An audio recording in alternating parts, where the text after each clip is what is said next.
नमस्कार। एनबीसी हिंदी पर आप सभी का स्वागत है। मैं हूं आपके साथ मयंक तिवारी। अग्निपथ योजना को लेकर इस समय देश में अलग अलग जगहों से अलग अलग तस्वीरें सामने आ रही हैं। इसी मुद्दे पर बातचीत करने के लिए हमारे साथ बीजेपी से राज्यसभा सांसद हरद्वार दुबे जी हैं। हम इनसे बातचीत करेंगे और जानने की कोशिश करेंगे कि जो वास्तविक स्थिति इस समय है उसको लेकर वो किस तरह से देखते हैं, उस वास्तविक स्थिति को किस तरह से देख रहे हैं और साथ ही साथ में इस योजना के फायदे क्या हैं ये भी हम समझेंगे इनसे। तो आइए इनसे बात करते हैं। सर, सबसे पहले जानना चाहेंगे अग्निपथ योजना को लेकर जिस तरह से देश में अलग अलग जगहों से तस्वीरें निकलकर सामने आ रही हैं, उसको लेकर आप क्या कुछ कहना चाहेंगे और अग्निपथ योजना के फायदे क्या हैं, इसे आप किस तरह से देख रहे हैं?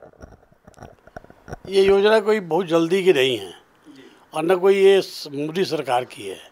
ये 10-12 साल पहले जब मनमोहन सिंह जी प्रधानमंत्री थे तब से विचार में आई थी इस योजना की और तब से सेना इस पर विचार करती चली आई और आकर के आज ये फाइनल कर लिया कि अग्निपथ को, अग्निवीरों को ये योजना लागू की जाए। ये असल में इस मूल उद्देश्य इसका न हिंदुस्तान का जो युवा है वो समझ नहीं सका और हमारे यहाँ के जो विरोधी दल के नेता हैं ये उनको समझने नहीं देना चाहते। उसके उल्टे सीधे नारे लगा करके उनका एक अधिकार हो गया। जैसे उन्होंने जीएसटी का विरोध किया, जैसे उन्होंने नोटबंदी का विरोध किया, जैसे उन्होंने इतना अच्छा काम होते हुए भी किसान अध्यादेश का विरोध किया, ऐसे ही वो इसका विरोध करा रहे हैं। आपने देखा होगा कि विरोध करते वालों में अनेक ऐसे लोग हैं जिनकी उम्र जो है कम से कम 50 से ऊपर की है और ये किसी न किसी पार्टी से रिलेटेड है और ये लोग जानबूझ करके देश में एक हिंसक आंदोलन चले और मोदी सरकार विदेशों में बदनाम हो, इसके लिए लगे हुए हैं। यदि ठीक से इसका अवलोकन किया जाए तो 4 साल बाद की जो योजना है, कभी भी पूरे 12 साल 14 साल की सर्विस में युवक इतना रुपया नहीं बचा पाएगा जितना वो 4 साल की सर्विस में बचा लेता है। रिटायरमेंट यदि 4 साल के बाद यदि बाई चांस उसकी छटनी होती है तो उसके पास 30-40 हज़ार रुपये कैश होगा और 1 करोड़ रुपये की उसके पास LIC होगी और इसके साथ साथ उसको विभिन्न जगह सशस्त्र सेना में तथा कॉर्पोरेट जगत में नौकरी करने की सुविधा भी जो आरक्षित है उसमें जाने की सुविधा भी रहेगी। परंतु इसको समझना पड़ेगा और वह इसीलिए एक बात और मैं बता दूं, जो निर्णय सेना का उस सेना ही का रहता है, उसको कोई हस्तक्षेप कोई नहीं कर सकता और सेना का निर्णय है और सेना ने कह दिया है और ये लागू होकर के रहेगा। सर, एक चीज़ और जानना चाहेंगे। बेसिकली प्रदर्शन कर रहे बहुत से युवाओं से हमने बात की तो उनका साफ तौर पर यह कहना था कि हम प्रदर्शन कर रहे हैं, बस खाली सरकार इस योजना को वापस ले ले। लेकिन उनको पूरी तरह से इस योजना के बारे में मालूम ही नहीं है कि इस योजना के अंतर्गत क्या कुछ है और साथ ही साथ में प्रशासन के द्वारा कुछ गिरफ्तारियां भी की गई हैं। उसमें अन्य दलों से कुछ नेताओं की भी गिरफ्तारियां हुई हैं। तो इसे आप किस तरह से देख रहे हैं? कहीं न कहीं ये पूरी तरह से एक प्री प्लान तो नहीं है कि देश को हिंसा की आग में जलाया जा रहा है? विरोधी दलों की ये साजिश तो नहीं? मैं पहले ही कहा था इसके पीछे हेतु विरोधी दलों का है कि आंदोलन देश में आंदोलन हिंसक हो और इसके बाद विदेशों में भारत की इस वर्तमान सरकार की छवि गिरे और इसीलिए विभिन्न पार्टी के लोग गिरफ्तार हुए हैं, अभी गिरफ्तार होंगे भी। सामने कई नाम आ चुके हैं कई लोगों के। अभी जो मीडिया है इसके ऊपर जो नाम आए हैं या उसके द्वारा जो पकड़ धकड़ हो रही है, उसमें जो विवेचना हो रही है, उसमें अनेक लोगों के नाम आ रहे हैं जिन्होंने अब यही नहीं किसी को पता चला कि बंद का काल किसने किया। हालांकि जितना जो आंदोलन 4 दिन पहले था आज वो उसका दशांश भी नहीं रहा आंदोलन। लोग अब समझने लगे हैं। और जब कल मिलिट्री के तीनों अंगों ने के सेनाध्यक्षों ने अपनी बात को विषय को रखा तो कुछ युवकों के विषय जरूर समझ में आया है कि इनकी मांग जो है या अग्निपथ क्या है वो उनकी समझ में आया है। और ये विरोधी दल के लोग हवा लगा रहे हैं और अब तो सेना ने एकदम कह दिया है, कल से रजिस्ट्रेशन के लिए खोल दिया है। अब मैं नहीं समझता कि इसमें कुछ बात है और जितना लाभ युवकों को है उतना लाभ पहले सेना में नहीं था।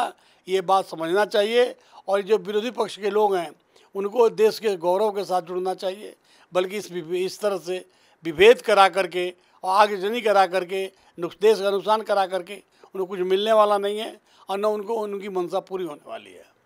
सर एक चीज़ और जानना चाहेंगे, जैसे बेसिकली आप देखें तो एक के बाद एक हिंसा की तस्वीरें सामने आई। अभी हाल ही में शुक्रवार की जुमे की नमाज के दौरान अलग अलग जगहों से अलग अलग तरह की तस्वीरें सामने आ रही थी। कानपुर में जो कुछ हुआ उसके बाद से, और फिर उसके बाद से जैसे जैसे ये मामला थोड़ा बहुत ठंडा हुआ तो उसके तुरंत बाद से ये अग्निपथ वाला मामला शुरू हो गया, जिसमें अलग अलग जगहों से अलग अलग तरह की तस्वीरें आई। कहीं ट्रेनें जला दी गई, कहीं बसों में आगजनी कर दी गई। तो इस तरह की जो अलग अलग तस्वीरें सामने आ रही हैं, कहीं ना कहीं ये एक ख़राब मैसेज इससे जा रहा है। तो कंट्रोलिंग के लिए बेसिकली आप लोग किस तरह से कर रहे हैं कि सारी चीज़ें पूरी तरह से कंट्रोलिंग में हो जाएं और लोगों को हिंसा के रास्ते से नहीं बल्कि विकास के रास्ते पर जोड़ा जा सके?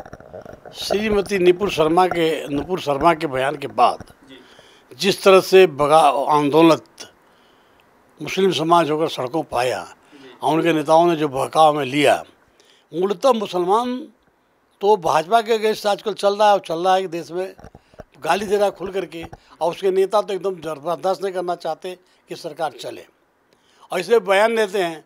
लेकिन जो पहली बार करने के बाद उनको लग गया कि देश का शासन क्या होना चाहिए, और इसलिए अब उनका आंदोलन तो ठप हो गया। जो बड़ी बड़ी लंबी तकरीर करते थे बरेली के कौन तौकी के क्या है, आज देखिए कैसे ठंडे हो गए। या जितने लोग थे कल पिछले दिन जुम्मा की नमाज में कहीं कुछ नहीं हुआ, शांति से गया, वो तो ख़त्म हो गया। अब ये जो है कि कोई भी बात आती है उसका विरोध करना, ये हमारे कांग्रेस सपा बसपा या आप अन्य विरोधी पार्टियों का काम हो गया है, इसलिए उसको लेकर करते हैं। अब ये तो चलता रहेगा, लोकतंत्र है, लोकतंत्र में विरोध करने का अधिकार सबको है।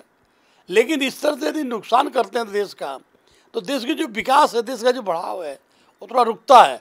और ये समझ हमारे आम जनता को होनी चाहिए, और लोग समझ रहे हैं धीरे धीरे।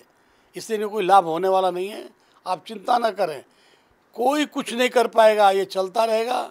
और ये जितने आंदोलन करने वाले लोग हैं ये धराशायी हो जाएंगे। और ये जो अग्निपथ और अग्निवीरों वाला मामला हो, चाहे कोई और मामला हो, ये सरकार के सामने चल नहीं सकता। सर नुपुर शर्मा के अगर बयान की बात की जाए तो उनका ही स्टेटमेंट लोग इस समय ज़्यादा प्रमुखता से देख रहे हैं। असदुद्दीन ओवैसी लगातार भड़काऊ बयानों के लिए जाने जाते हैं, लगातार देश विरोधी बयान देते हैं, लगातार ऐसे बयान देते हैं, भगवान राम पर न जाने कितनी बार उन्होंने अभद्र टिप्पणी की है। तो उन टिप्पणियों पर जो है विशेषकर कोई दल इतनी उत्तेजना के साथ समाज को जागरूक करने का काम नहीं करता है जितना नुपुर शर्मा के लिए लोगों ने जो है अलग अलग तरीके से प्रोटेस्ट करना शुरू कर दिया है। तो इसे आप किस तरह से देख रहे हैं? क्या ये पूरी तरह से एक प्री प्लान नहीं आपको समझ में आ रहा है? जहाँ ये प्री प्लान ही नहीं, ये वोट की राजनीति पर पूरा डिपेंड कर रहा है। ये मुस्लिम मतों के लिए सारे थू करके चाटने के लिए तैयार हैं। सीधा कहा जाए तो इन पार्टियों में दम नहीं है कुछ करने की, केवल इनको मुस्लिम मत मिले इसके लिए उनकी चरण पादुका चरण बंधन सब कुछ ये कर सकते हैं, और इसलिए नुपुर शर्मा के लिए कुछ भी कर सकते हैं ये। दूसरी बात, जो हिंदू है वो जो बढ़ना चाहिए वो लोग नहीं बढ़ते, वो सहिष्णु होते हैं अधिकतर, और जब मौका आता है तो फिर जवाब भी देते हैं। अब नुपुर शर्मा को लेकर के काट करके ले आओ तो मैं करोड़ रुपया दे दूंगा, सर काट के लाओ, इतना कहने के बाद भी कोई भी उसके खिलाफ कहीं थाने पर मुकदमा नहीं लिखा गया। और नुपुर शर्मा के कहने के बाद कम से कम 7-8 थानों पर उनके खिलाफ मुकदमा लड़ गया और लिख गया। और यही नहीं, वहाँ की तथाकथित जो शासित सरकार है वो उस पर कार्रवाई भी कर रही है, इस पर नहीं कार्रवाई कर रही है। रह गया ओबीसी का तो पागल है, वो बोलते हैं और जवाब भी पाते हैं, लेकिन उनका ये है कि वो बोल करके चिल्ला करके उनके समाज के लोग उनको ये वो करते हैं, बढ़ावा देते हैं। हमारे ये व्यवस्था थोड़ी ठीक है, लेकिन समय रहते यदि बहुत ठंडा मत समझे, ये बासी कड़ी में उबाल तो सब जगह आता है, लेकिन कहीं कहीं बासी कड़ी का उबाल जो है महंगा भी पड़ जाता है। और इसलिए इनको ये सोच के चलना पड़ेगा कि ये जो देश है, ये देश किसी पुरातन कालीन यहाँ पर चला आ रहा है, या किसी के वर्तमान बहकाव में, या कुछ लोगों के कहने में। यदि मैं कह दूं कि हम यदि अपने 4 पुस्तक का नाम बता दें, आपने 4 पुस्तक का नाम मैं तो बता दूंगा, लेकिन क्या ओवैसी बता देंगे? या जो मौलवी बोल रहा है तौफ की पौफ जितने भी हैं, ये अपने 4 पुश्त का नाम बता देंगे, अपने परबाबा का नाम बता देंगे। बाबर के बाप का भी बाबा का भी नाम आप लोगों को पता है क्या है। तो ये मूलतः यहाँ से हटने के बाद ये क्या चाहते हैं, और सचमुच ये चाहते हैं केवल सरकार, भाजपा की सरकार को बदनाम करके ख़त्म करना, तो देश की जनता को करने वाली नहीं है, चाहे जो कुछ भी करे। तो ये थे हमारे साथ राज्यसभा सांसद हरद्वार दुबे जी, जिन्होंने अग्निपथ को लेकर बड़ी बेबाकी के साथ अपनी राय रखी, साथ ही साथ में और भी तमाम ज्वलंत मुद्दों पर बड़ी बेबाकी के साथ अपनी राय रखी। देश दुनिया की तमाम बड़ी खबरों के लिए जुड़ रही है हमारे साथ, देखते रहिए NBC हिंदी।